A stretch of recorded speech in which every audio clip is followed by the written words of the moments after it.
কি রান্নাবান্না করছেন তো? আমার মনসুন স্যুপ সিরিজের এটা প্রথম ভিডিও। বর্ষাকালে দেখবেন গা হাত পা প্রচণ্ড ম্যাজ ম্যাজ করে, কারো কারো জ্বরও আসে। এই স্যুপ কিন্তু তখন মেডিসিনের মতন কাজ করে।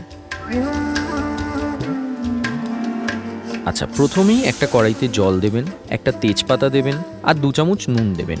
তার সাথে 3 টেবিল চামচ ভিনেগার মেশাবেন। জলটা হালকা গরম হয়ে আসলে পায়াগুলো দিয়ে দেবেন। এই গরম জলের মধ্যে 5 থেকে 6 মিনিট পায়াগুলোকে রেখে তুলে নেবেন। এই স্টেপটা করলে বেসিক্যালি পায়ার মধ্যে যে সমস্ত ময়লাগুলো থাকে সেগুলো বেরিয়ে যায় আর পায়াগুলো নেক্সট স্টেপের জন্য রেডি হয়ে যায়।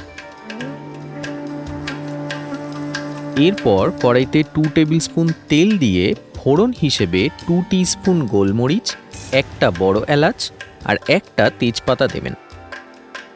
মশলার গন্ধ ছাড়লে আগের থেকে কেটে রাখা পেঁয়াজগুলো দিয়ে দেবেন। পেঁয়াজটা হালকা রং ধরলে 1 চা চামচ আদা রসুনের পেস্ট দিয়ে দেবেন।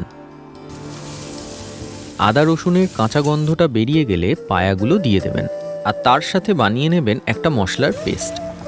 একটা বাটিতে 1 টেবিল স্পুন দই আর 1 টিস্পুন করে ধনে গুঁড়ো, হলুদ গুঁড়ো, জিরে গুঁড়ো, লাল লঙ্কা গুঁড়ো আর নুন মিশিয়ে একটা পেস্ট বানিয়ে নেব।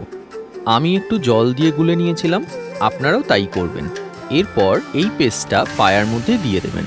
5 থেকে 6 মিনিট ভালো করে নাড়াচাড়া করে নিয়ে পুরোটাকে দিয়ে দেবেন প্রেসার কুকারে। তারপর পরিমাণ মতন জল দিয়ে দেবো ধনেপাতার ডাঁটা, ধনেপাতা আর নুন। এখন এই জায়গা থেকে পুরো বিষয়টা ট্রিকি। গ্যাসের দাম বেড়েছে, আপনি চাইলে 1 ঘন্টা কড়াইতে ফোটাতে পারেন, স্লো কুক করতে পারেন, কোনো অসুবিধা নেই। আমার অত টাকা নেই, আমি প্রেসার কুকারে 10টা সিটি দেবো।